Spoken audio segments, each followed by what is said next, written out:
Hello, everyone, and thank you so much for joining us for our Spring 2026 Nonfiction Upfronts, where we'll be talking to 5 authors about their upcoming spring and early summer 2026 titles.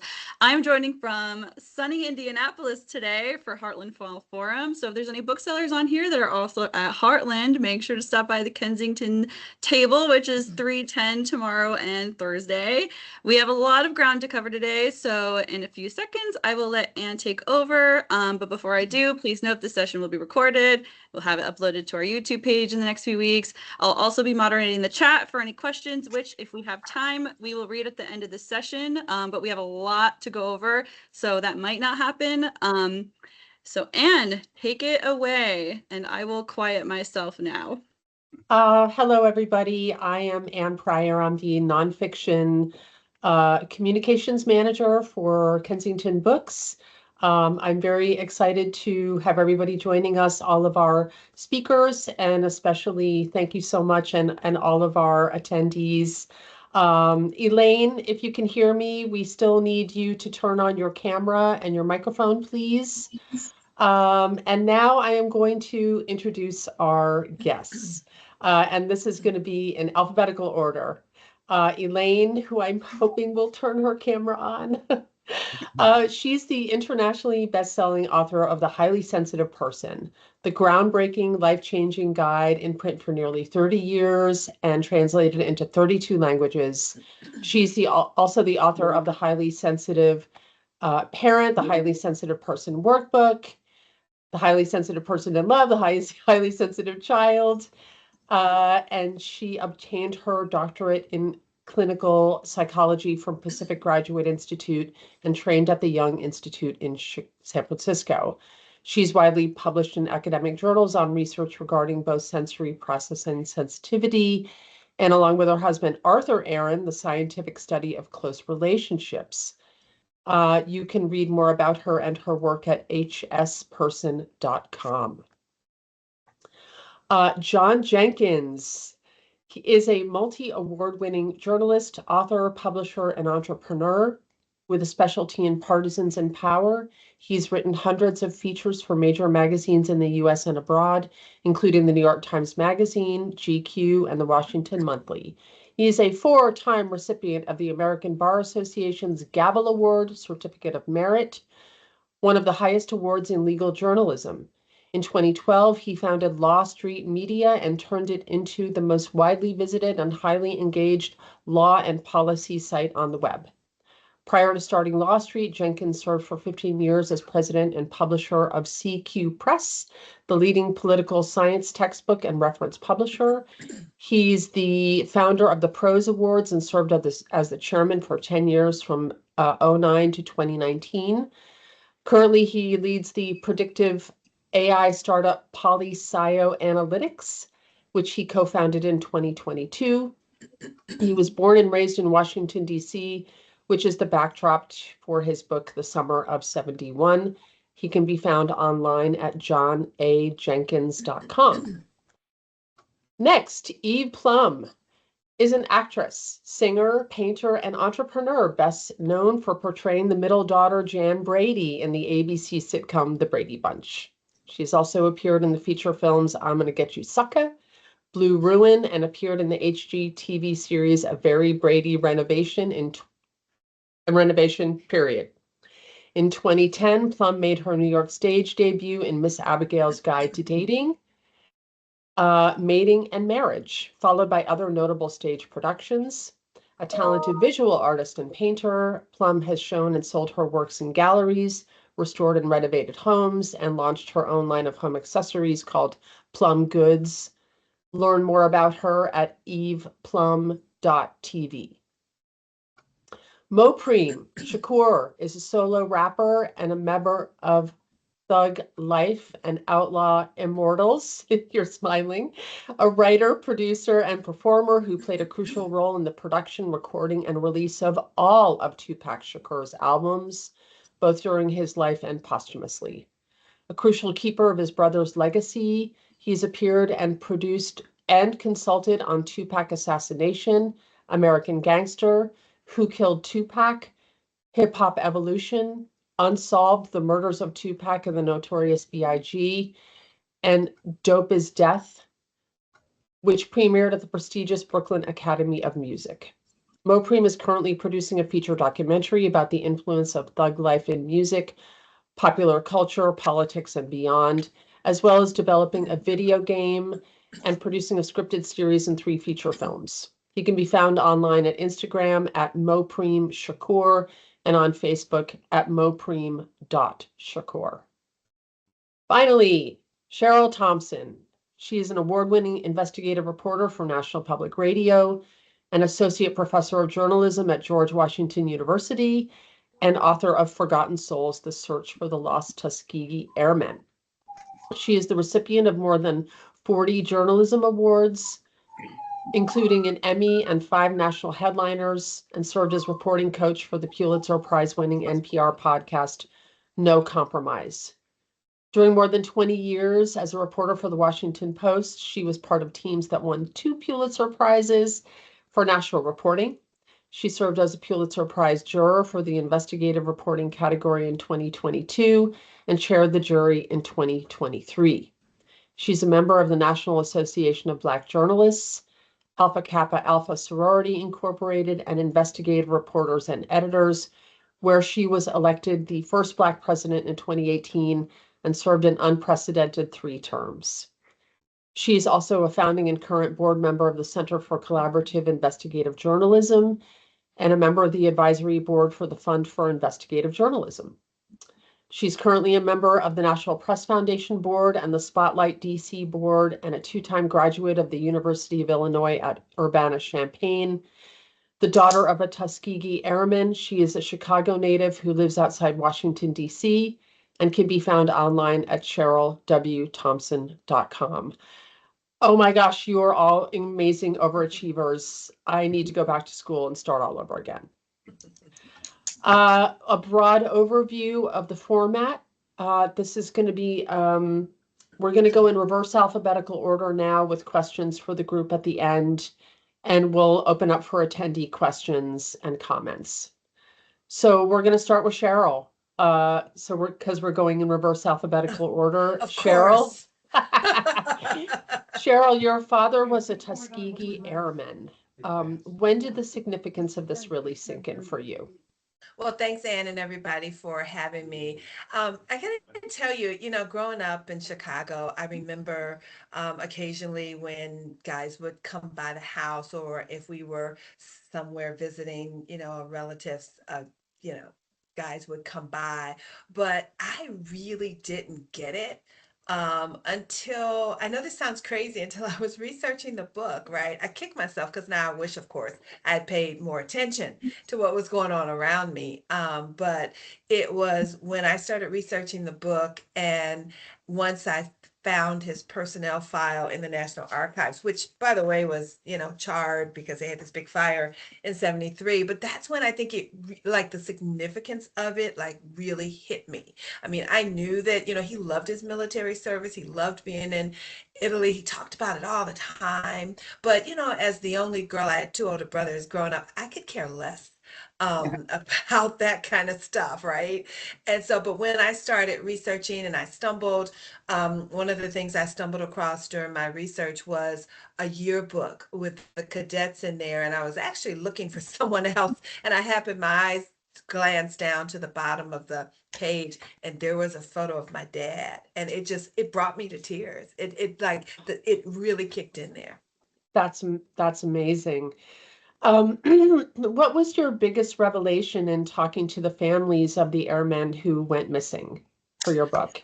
There were so many things I learned from these amazing families, but I think one of the things that resonated most with me was how little the government communicated with them over the years, how the government was hesitant, even defiant when it came to turning over medals that belonged to these men, turning them over to their families. It just totally like they wanted basically their names in blood before they would release anything. I remember stumbling across some letters from one in particular from a cousin of a guy, and the government wanted X, Y, and Z, and he's like, "Look, I'm it. Like what else can I tell you? So it was really, that was, I think, probably the biggest revelation. But then also after nearly 8 decades, how much these families still miss these men, and how they are still longing for closure after all these years, because a lot of these men, there were 27 of them who went missing, who never returned, and they had children and they had siblings, and tracking them down, I think was, well, I think I'll get into that later, but that those, I think, were the two things that resonated with me most, were how they long for closure, how they miss them, and how the government, three things, I guess, journalists aren't good at math, three things, and how the government rarely communicated with them. Okay. Well, that's wrenching. You do want to talk about how you brought your skills as an investigative reporter to and applying that to the book. I know you want to talk about that. Well, it's funny, and I think librarians can really understand this. It was all about the research, right? It was really all about the research and trying to find these families. When I started this book, I had no idea, and I should preface it by saying I didn't even know there was a book here, that I had a book here. All I knew was one of my colleagues who sat near me at the Post had done this really good story that ended up on the front page about the remains of one of the Tuskegee Airmen the government thought they had found several years. This was about 8 years ago, maybe. And I thought, wow, what a good story. And anyway, the story ran. They confirmed that it was the guy. And I said to him, I said, he knew my dad was an airman. And I said, do you think there are others? And he says, yeah, I do think there are others. And I said, that's your book. And he looked at me, he said, no, Cheryl, that's your book. And that's how this all started, with him. And so I thought, well, where am I going to start? I had never written a book before. I can do an investigative story. I can do a daily story. I can crank it out. But a book is a totally different thing. It was very overwhelming. And so I just knew that I needed to track down, figure out who these families were, who these men were, and see if I could find their families. And then also what documents exist, because investigative journalism is all about documents. And so it took 4 years, but it was fun, fun in terms of, anytime I found a document or anytime I tracked down a family, I felt this sense of accomplishment, right? It's like, oh, my investigative skills are working. And so that's probably, the skills that I used the most. So All right. You and John Jenkins should definitely meet each other. I think there's you have a lot in common. Um, my well, final question for you. law and journalism are connected anyway, so are closely tied, I think. Because I wanted to go to law school, John, just so you know. Well, Um, at University of Maryland, we also host, I hope we still do, I'm on the board there, the NABJ. So, yeah, we definitely have to get together. We're both locals. Yes, yes. I was at university this summer speaking, so yeah, I'd love to anytime. I'll be I up there next love week. this. Okay, okay, now I'm happy. Last question for you, Cheryl. The running thread through the book is reverence for these men.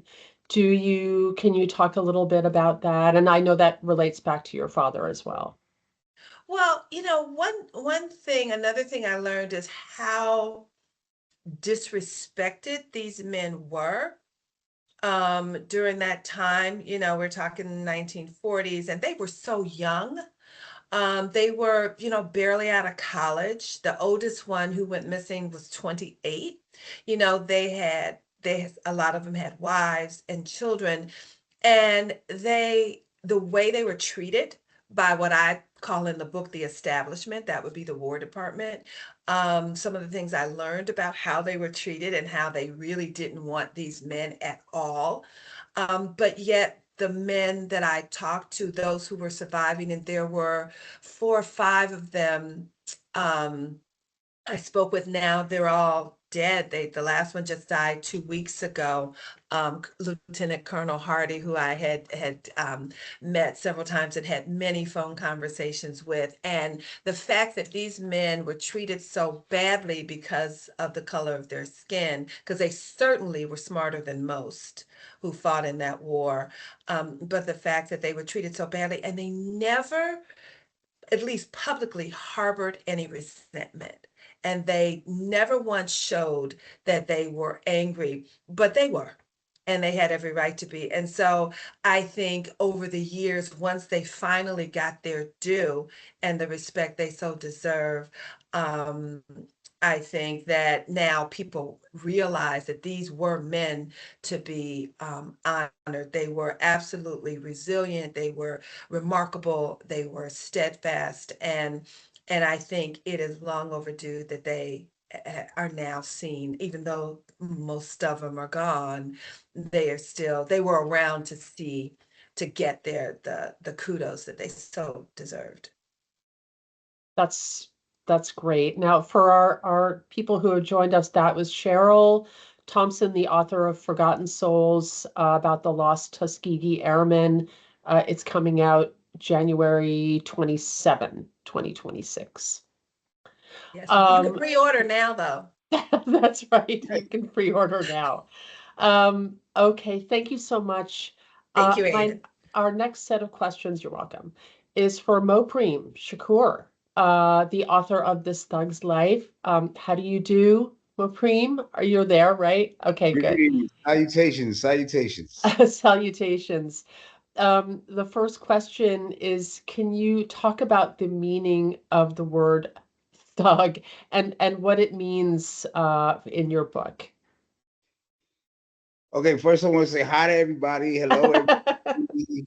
And I'm geeking out right now over Cheryl and her book. As a veteran myself, I'm really geeking out. Salute to the airmen. My book is a memoir. I guess I'm the rookie on the Zoom, but the word thug refers to the group I had with my brother called Thug Life.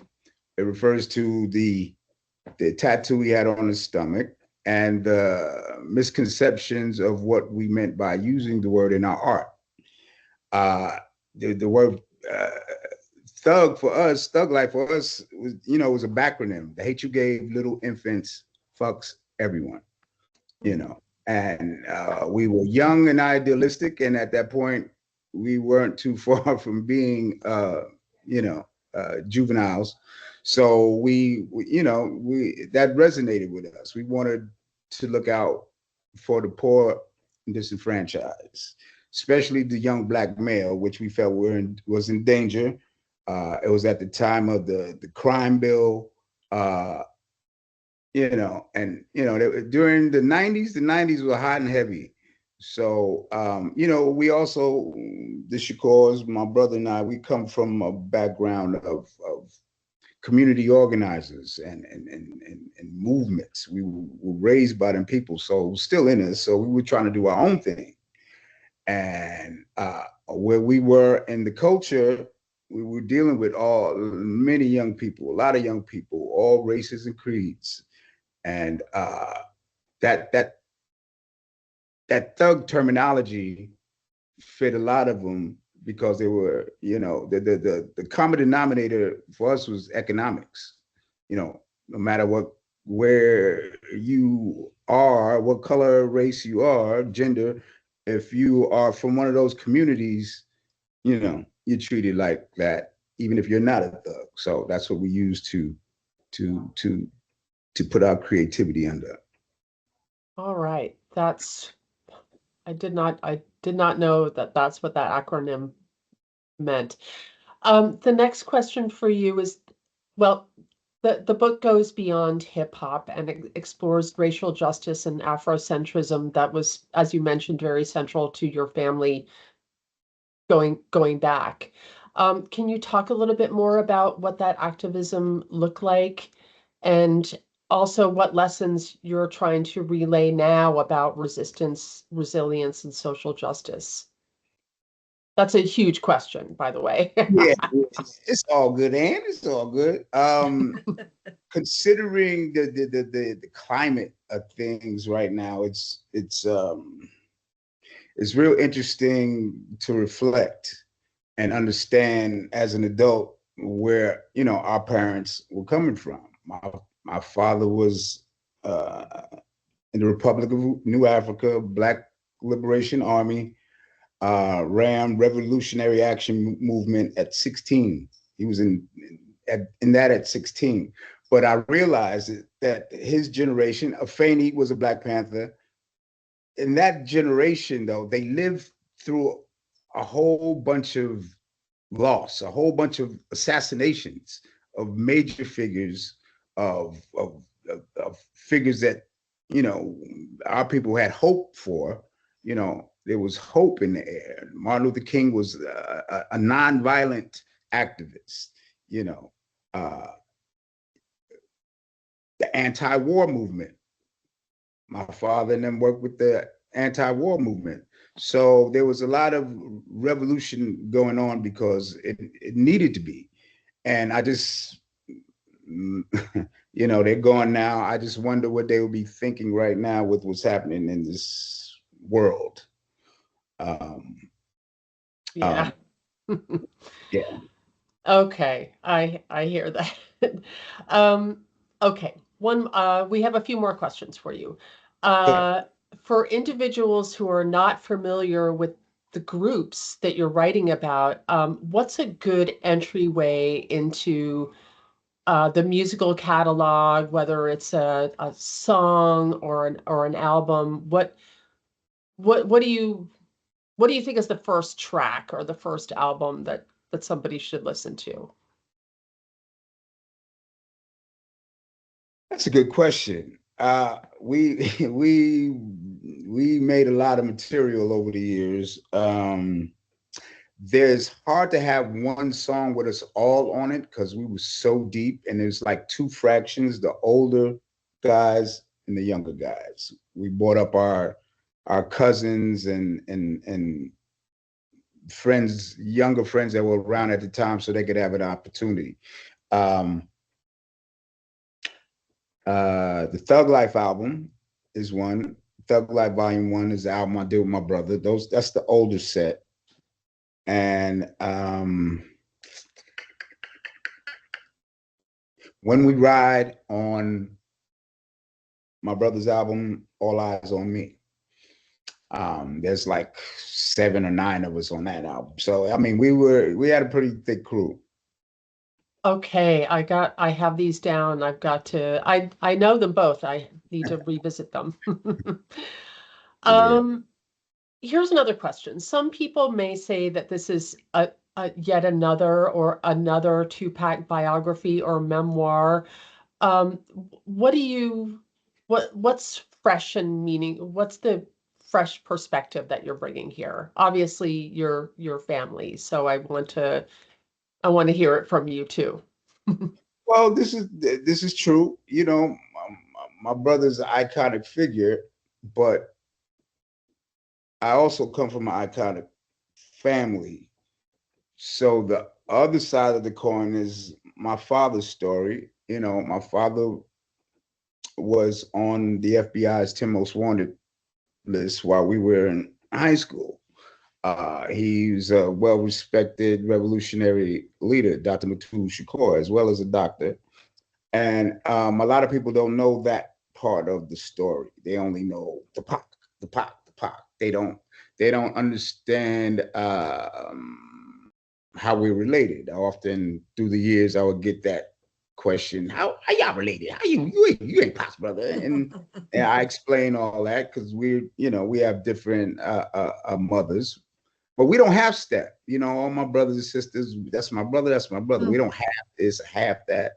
And my father, raised Pac and I together while he was around. And, people find that interesting. And you won't find that from anybody else, really. This is firsthand information for like the first time, I think. I'm the oldest of the kids. I'm the first one in the family with a hit record. on a hit record. So I felt it was apropos that I do it for history's sake. And the pandemic served as a perfect time for me to really dig in and lay it out. And me and Talia, my co-writer, and we got it done. Thank God. That's great. That's great. Well, you led into what is my last question for you, which is it's not just a story about your brother, but it does challenge the conventional narrative and how we typically think about family dynamics. And can you touch a little bit on how the insight that you're going to bring for readers? I know you just talked a little bit about that, about your family dynamic, and that there was no step. I would love to hear just a little bit more about that. Well, Pac and I were like, we call ourselves children of the upside down 60s, and there was a few, but not that many, who come from that history like we did. And now we were both in the entertainment business. And how do we maintain our message, our respectability? How do we still maintain our principles while trying to do this art as young men? Having that history was an extra responsibility that we had to carry into our art. You know what I mean? We had an uncle that played wind instruments. He played flute with Gil Scott Heron. So our roots are real deep. So it was very important for us to, make sure we carry that on, but still have our own individuality, because the times weren't the same. They had changed somewhat. And to look at what we were living through as kids, guys who were parentless, both parents in prison or passed away. And, Pac was extremely talented. And I felt like we had a shot if we could just stay on track for as long as we could. Okay. Well, thank you so much for your insights. And I feel like your insights into the entertainment industry are a perfect segue to my questions for Eve Plum. So Eve, before we get started, do you have any words of advice for all of our attendees who are middle children out there? I probably would if I were a middle child, but I'm the youngest child. So, yes. So, I watch more Brady Bunch. Much more Brady Bunch. Yeah. Perfect. The subtitle of your book is Jan Brady and Beyond. So can you talk a little bit about the beyond in your life and what you're most proud of? I know that's a huge and broad answer. It was mainly that we needed to have Jan Brady in the title. I had actually wanted the tagline to be "My Life in the Jan Lane," but I don't think people got it. Like, anyway, Life in the Fast Lane may have been too old a reference. So beyond, it's just that I've been very fortunate to have been able to keep working. A lot of child actors, once they grow out of being cute, don't get to keep working. So I was lucky in that I, right out of the gate, got a TV movie called Dawn Portrait of a Teenage Runaway, and another TV movie. Did a lot of TV movies. Even though I had already been acting since I was 6 years old, I'd been on lots and lots of television shows, every Western that was on TV in the 1960s. So that's the beyond part, is what has happened afterwards. But also what was one of the main reasons I wrote the book was because I wanted to talk about my life before Brady, which was really a lot of fun and unique, and finally felt ready. Like, I just really wanted to share that. Okay. I know when we talked before setting up the Zoom, or in the process of setting up the Zoom, you mentioned your fan base. That's an incredibly diverse fan base, and I would love for you to tell all of our attendees all about that, because it was fascinating to me. Yeah, it's a very diverse fan base, and it ranges in age as well. People my age, and then it was on so long, there are probably another couple of generations. But it's a large African American audience loves it. A large gay audience loves it. So there are a lot of people, and I know that I'm not a political person on any of my socials, so I know that I have a lot of conservative followers and probably liberal ones. But since that's not the focus of my social media, I'm not really sure. But I have a feeling that it's a, to use a cliche, it's a very big tent. Okay. Okay. Yes, it's beloved. It will always be beloved. Um, what was the biggest surprise you had in writing your book? I know for every author, there's, Cheryl has talked about the research, and so can you talk a little bit about the process? Um, I think I'm surprised at how long it takes. Um, I worked Yeah. with my writer twice a week for hour-long sessions on Zoom, which was great. But it just seems like, and now it's still not going to come out until next year. So in a world where I get called on a Thursday to audition on Friday, and I do the job on Monday, I wish. Um, that's my world. So it's like, if we're going to do this, we're going to do it now. So that's been the biggest surprise for me, is the long road to publication. Yeah. Yeah, there's a cycle. We move in yearly cycles or Mhm. more to bring a book to Right. publication. So yes, these are long conversations. Yeah, I So talked with her for, what, I think 2 years. yeah, that's not out of the norm And for that nonfiction. was another thing I decided to do was, the first time you do anything, you're usually pretty crappy at it. And I wasn't about to jump in and write a book on my own, because also I don't have any sort of distance from it. So working with Marcia was great because she was able to take my stories and craft them and make them interesting and make them into miniature stories. That's what I liked about her writing, is that each chapter was a really full story. And so I felt very comfortable with her, and we got along very well. So that was good. Yeah, we're not going to skip the part about how you were writing the book with Marcia, but anyway, that's just weird. Okay, What? so What? Marcia, it's always Marcia. Oh, her name? Yeah, Is her that it? name. Yeah. Oh, yeah, I know. And she deals with that all the time, and she doesn't like it. She doesn't like it as much as I do. Yeah.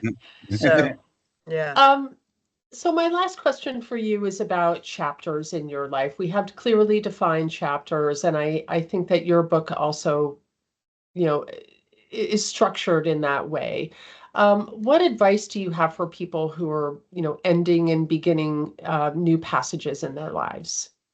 Well, you, it's just that you can't, you have to do it. I've changed so many things so many times, moved so many times, tried new things so many times. It's what will keep you interested and alive, and probably make me live longer than I would like to, because I'm just curious. So I keep trying new things, and also just being willing to fail. A lot like, actually, the character of Jan Brady, who doesn't give a crap. Not that she doesn't give a crap, but just she keeps trying. She's lousy at it. She loses, but she keeps trying. So that's sort of how you have to be, keep trying. That's great advice. Mm. Okay, thank you so much. Sure. Okay. Our next set of questions is for John Jenkins, the author of Summer of 71. John, your book is about the 5 months that changed America, and you personally witnessed a number of these events that you have written about in the book. Can you give us a sneak peek about just a few of them? Yes. Well, first of all, I'm as delighted as everybody else on this call to be here, and I also want to give a shout out to, I used many libraries in preparing this investigative report. I couldn't have done it without them. And if there's anyone on the call from Emory, Radcliffe, New York Public Library, Library of Congress, Texas, Texas Women's, Cornell, or UMass, buy the book, right? Okay. Because you're going to be in it. Your collections are included and invaluable. All right, Anne, ask me that question again. I'm sorry. Oh, that's fine. Absolutely fine. Your book is about 5 months in 1971 that changed America. And you personally witnessed some of these events that are in the book. And can you give us a sneak peek of just a few of them? Right. And I was present in the summer of 1971, but I was, as far as you guys are concerned, I was only 2. Okay. Okay, that's a joke. Sorry.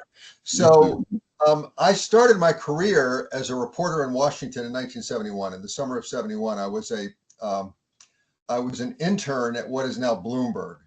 I was finishing up my bachelor's degree in journalism at Maryland, and I didn't know what I was going to do for a summer job, and I got this job, which I had never heard of this company, believe it or not. And my instructor, my professor said, "You're going to really, this is for you. This is politics and law and business, and you should really do it." And I took to it really like a duck to water. I really enjoyed it.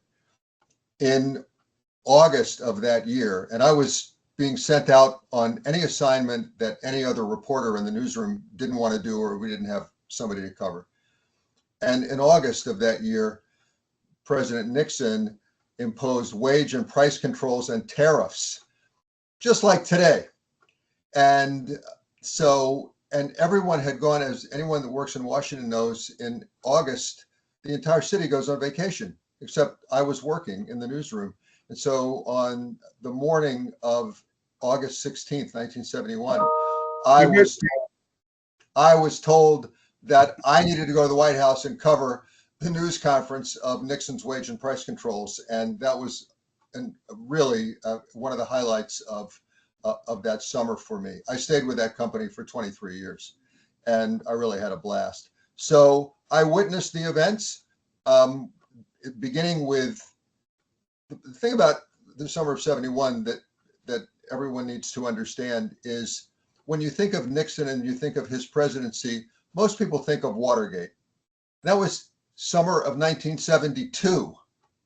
The seeds of chaos and what we are now experiencing, Mo talked about, the seeds of chaos were planted from 1969, 70, and 71. They were about to be harvested.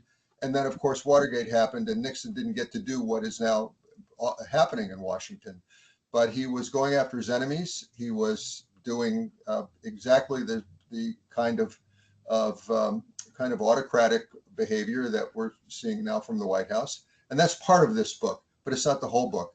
Many other things happened, and they're largely probably forgotten now, but people understand Roe versus Wade. Supreme Court took it that summer. Angela Davis, she was on the run and she was on trial for murder in the summer of 1971. We had more police murdered in New York City in the summer of 71, a violent summer, than has ever happened in the history, even during the time of Al Capone and Prohibition. 14 cops were murdered that year. So it was just an incredible time, and it set the stage for what we're going through right now. Yeah, I mean, I think it will be a learning experience for people to know that this is not as turbulent as it has been. And I know your book is going to bring a lot of insight to that. You just mentioned that you started your career in Washington as an investigative journalist, but how did law and politics play into the creation of this book? Well, I mean, obviously the lawmakers, but I know there's more to it than that. Yes. So when I began thinking about this book, I originally thought I would, like Mo and some others here, I thought I would do a memoir. And I have a great agent that's been Jane Dissel has been my agent for 40 years. And Jane said, Nobody wants to read your memoir, John. I thought, okay, she's being brutally honest, but I can write about this thing that I've been covering for the last, for my entire career as a journalist, law and policy and the intersection of law and politics and the Supreme Court. I can write about that and my own experience in the context of that first summer that I personally experienced. So that's how I got the idea for the book. Okay. And there are, based on your tremendous research, there are going to be a lot of reveals here, some big aha reveals. Can you maybe just give us a sneak peek about one of them or two? Well, I want everybody on the call to buy the book, so I'm not going to reveal too much. But I will tell you this. Yes, there are definitely some aha moments. And the reason is because of the collections that I used at largely Library of Congress and New York Public Library, but all the other university collections that I mentioned. No one had been through those papers before looking at these documents. I think Cheryl was talking about this. You know, there's just this amazing, the aha moment, first of all, is when you get, like, I just actually was working this morning. The book is going to be out May 26th. And so we're going through the legal review. And I've got, this is a memo from John Dean dated August 16th, 1971. It was the first day of the wage and price controls that Nixon had announced. I was at the White House that day. Meanwhile, he is sending a memo. He's sending a memo to Nixon, and it's says, how can we use the available federal machinery to screw our political enemies? Wait, we haven't heard that before, have we? Right? So, I mean, this is so the you know, it's just really, that's the kind of aha moment when you find this document and you say, wow, this is just really, nobody's ever seen this before. So there are many, many of those. I will tell you one thing. I never thought I would write a book that would advance the JFK conspiracy theory. But there is actually information in this book that has never before been revealed about the President Kennedy's assassination, which of course, probably everybody on this call I certainly vividly remember that day. I was not old enough to remember that day. Thank you, John. Well, that can, you know, I'm being honest and confessing here that I was here at 71, so I might as well let it all hang out. Yeah. Elaine remembers. Okay, this is all amazing. I think the publicity is writing itself. Now you did allude to, and this is going to be my last question. This is a good one. You mentioned that there's going to be some historical parallels. John Dean was of counsel to Nixon. Is that right? He was the White House counsel. He was White House counsel. He's a nice guy. He gave me a blurb for my third book. He was one of my authors at Congressional Quarterly. But at the time, he was a 35-year-old White House counsel in 1971 for Nixon. He wrote that he was one of the people that was in charge of the enemies list. Well, that is part of the last question, these historic parallels that Right. you're not writing about them, but you're hoping that the reader is going to take those with them. As they're reading your book, all the little bells will go off. Yeah. So if I may, so what I Yes. said in my introduction is, no matter what you think, whether you are pro or con the current president and the current administration, no matter what you think about that, whether you think that's a good thing, a bad thing, or don't care, you're going to be interested in the fact that history is just repeating itself. History happens in cycles, you know, and we're reporters. We're really writing the first draft of history. And so that first draft of history was being written in 1971. And I'm reminding people now that, you know, what goes around comes around. And they should remember that, just as we should remember what happened to Nixon. He was elected in the greatest landslide in American history for his second term, but he did not finish the term. Right. Well, that is a thank you for your time, and we are all really looking forward to reading your book. Yeah. And now that all of you have talked about things that have happened out there, we are going to have Elaine, Dr. Elaine, take us in here. She is the author of Spirituality Through a Highly Sensitive Lens. Thank you for joining us, Elaine. The first question that I have for you is that your book is an objective overview on the power of meditation and different paths of enlightenment. And can you tell us what meditation means? Sure. I just have to say, what an amazing group of authors I'm here with. It's so lovely to meet you all and to Me hear too. about your very different stories. And so this is kind of exciting. I've been meditating for, I guess, 55 years or so. So this is sort of autobiographical in that way. Meditation has so many different meanings to different people, and guided meditation and all these different ideas. But I'm talking about eyes closed meditation, the stuff that came mostly from the East, from the meditation teachers who came from India and Japan, Buddhism, all that. Because we have meditation in the West, but that's very, very small amount and buried within Christianity.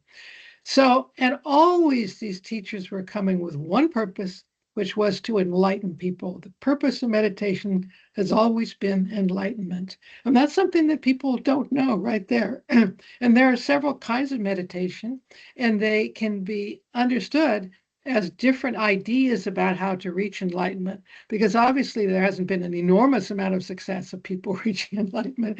There's been some, and that's what this book is about how there's a sudden change where there actually are quite a few people. So these different kinds represent different views, and that means that we all have a choice if we're interested at all in getting to this state. If we're interested at all in meditation, we should know what we're choosing. And I'm trying to be very objective about that because that's what I want to do. Okay. Now, what's interesting too is that Eve, John, Cheryl, Mopreem have all been talking about, turbulent times, Yeah. going through changes. You write about meditation as a source for reaching kind of a background level of calm that's in you. Now, but we all feel such huge emotions all the time. How does meditation help you get to that level of like smoothing out all the Yeah. the Well, background noise? right. It's not about getting rid of the emotions. It's you might think of waves on the surface of the ocean, and then there's a deep place down below. And if you can identify with that deep place, you still have the waves, but you're a little bit different in terms of your relationship to them.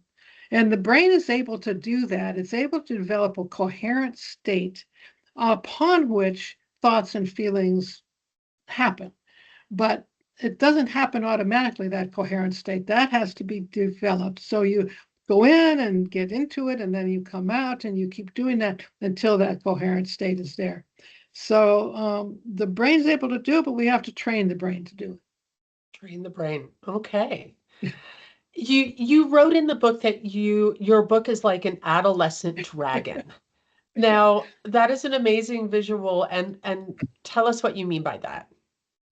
Well, I was wrestling with this explosion of knowledge that's going on right now. Most people don't realize just, I call it a supernova because a supernova can happen back in time, but we only see the light visibly now. And what happened in the 60s was these meditation teachers came, and a lot of people learned to meditate, and many people quit, and some of them did not quit. But something changed during that time. And all of a sudden, in around 2010, suddenly there began to be people talking about enlightenment a lot. This website, Buddha at the Gas Pump, came out. Jeffrey Martin began his research. Steve Taylor began his research. And so these were people interviewing people who are enlightened, and there were so many to talk to. People were coming forward and say, "Yeah, that's me. That happened to me. I'm there now." And so, and everyone who has the experience and wants to write a book about it. So what you have, and in the East, we had, sort of what's happening in the West is the idea of how to teach meditation, how to get people enlightened. People are everybody's got their own idea about it. So all of that is coming out. You can see it on the internet and books and websites and podcasts. It's quite fascinating. So to try to contain this in a book has just been very tricky. Yeah, it's because it's expansive. Very. You have a section in the book devoted to childhood and Yeah. its relationship to spirituality. Can you talk about why those two things are connected? Yes, and I begin my second chapter with why would you want to read this book when you know about all of the abuses by enlightened people or supposedly enlightened people, spiritual people? What in the heck is that about? I don't want anything to do with that. So I talk about Ken Wilber, who I admire a great deal, is integral psychology, who says that we can develop in different ways, in different paths, just as we can learn to speak and we have athletic abilities, musical abilities. We also can learn to wake up, and this is something that the East was good at. We can become enlightened, but we also have to clean up. And people who are enlightened have not necessarily cleaned up their complexes, their messes, and these are almost always from childhood.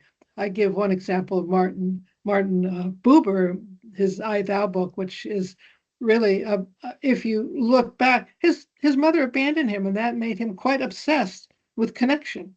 And then, of course, the big example is Jim Jones. And so many people were fascinated by that man. I mean, it's amazing in San Francisco, the governor and the attorney general and the mayor, they were all just practically bowing to this man. His childhood was so awful, you can't believe it. He was wandering the streets as a child, abandoned by his parents. He was taken in by a Free Methodist minister, a Nazarene minister, and turned on to Christianity. But his, so this is the kind of stuff that and people who make spiritual pursuits can have in their background. So my book is as much about cleaning up as about waking up, because I'm a psychologist and I know very well that people can be very lopsided. Psychologists are not telling people they can be enlightened. Enlightened people are not telling them to go to therapy and get cleaned up. So my book's very much about both of those things. Okay. Okay. And this is my last question before we go to the group questions, which not everybody needs to answer. Elaine, you have an exercise in the book where you ask readers to describe when their life went from being on a moving sidewalk to being on a path. And that relates a little bit back to childhood. Can you talk a little bit about that? Well, I think that biology and society program us, how we're going to, our language, learning to speak, learning to walk, that's all pretty set. What language to speak, that's determined. Our parents send us to school.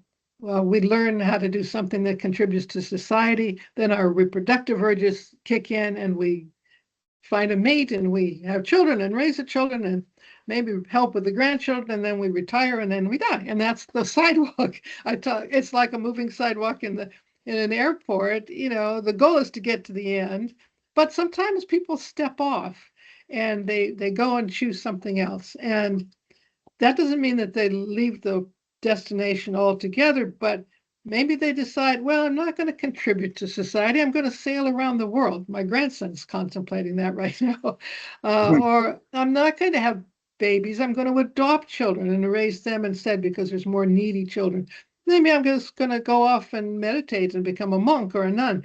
These are choices that people can make. And I think my book is so much about choices, and I don't tell people what they should do, but I want them to be aware of what they could do.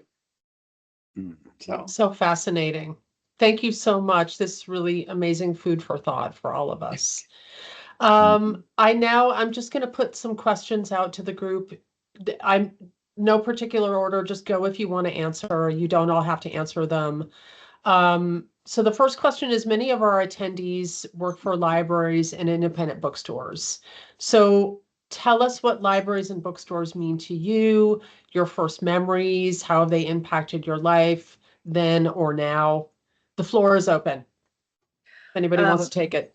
My mom used to take me, I would always, that's just, my mother and I were together all the time because I was the youngest child, but she was the one that introduced me to used bookstores. And we would go there, and I got the older copies of the Nancy Drew mysteries from the 1930s, where, you know, she says, "Sir, I'll thank you to take your foot off the running board of my car." And Nancy drove as fast as the speed limit would allow. So that was really important to me, because I still go to bookstores, and the first place I go is the used book rack, because then if I don't like the book, I don't feel so bad about donating it right away, not finishing it, or because I read very quickly, I can get several. And you know, these books need some love too. I love it. I can also say, as I mentioned earlier, I could not have written Summer of '71, even though I'm relying on my own personal experience. I could not have written it without the collections at libraries. And, you know, to me, libraries mean not just the books or a place of gathering, but also the special collections that we mined for. I had 4 researchers on this book, and my researchers and I spent literally months going through the special collections. And I didn't encounter anyone who wasn't an archivist. I didn't encounter any archivists who weren't just absolutely passionate about their work and terrific at their job. And I'll say one more thing. The Library of Congress right now, I need them for some things, and they are closed. And that breaks my heart. Yeah, yeah. And for me, I think growing up in Chicago on the South Side, we didn't have bookstores. It just, you know, we just didn't have things like that in a very middle class neighborhood. But my mother wanted to be a librarian. And so we did have libraries near us. And so I spent a lot of time in the library because she, you know, it became second nature, right? I had my mother who wanted to be a librarian who didn't have the chance to finish college. And I had my favorite aunt who devoured every book she could get her hands on from the library. And so reading just became sort of second nature to me, and libraries. I still have a library card. I don't know whether it's any good, but I still got one. I love the library. My mother also was a ferocious reader, and when she introduced me to the library, it just opened up my mind, as well as she felt it was a safe place, because I could go there and hang out for hours. If I was tired of reading, I can take out a movie and go in the little room and watch a movie to myself. She taught me how to use microfiche, and it just, and before you know it, you're there for hours. She knew I was cool and I enjoyed it, and it was like my own thing. I didn't have a lot of friends that would go with me to the library, but it was someplace I could go by myself, be safe, have fun, and learn a little something. Yeah, and these books would transport you. You could go anywhere, you know, when you take a book out, and it's like you could become somebody, you could go places, and it was a safe haven too. Libraries were safe havens. Jamaica Queen, shout out to Jamaica Library. That was my library. All right. Travel everywhere. Yeah. I spent a lot of my life in the library, our city library. I was kind of a loner, and I read so many books that the teachers didn't believe that I'd read that. They'd have me put a little post-it up for each book I'd read, and they'd be so much longer than any of the other kids. And books were just, I think it was natural I'd become a writer because of the fact that I was so immersed in books. I first fell in love with horse books, all the books about horses. But then I went from there into, I loved reading books about a young man in the Naval Academy, and I don't know why I was fascinated by that. I just went through periods of liking so many different things. No, library was great because it was all there. Well, I love this. I think this is a perfect moment to end our conversation because that's what ties us all together is our love of books and our love of libraries and bookstores. So I want to thank all of you. Thank you to our esteemed authors for joining us this afternoon and taking your time to educate us. And thank you to all of our audience. If you have any questions about anything, please feel free to come to Larissa. You all know her. And thank you so much for joining us. Thank you, everyone. Thank you so much. Thank you you, guys for Ann. having Have a me. great week, everybody. So long. Thank I want Forgotten everybody. Souls, January 26th. I need everybody. Yes, if anyone needs a copy of the book, just email me. You should all have my email address. And if not, it's on the kensingtonbooks.com website. Bye, everyone.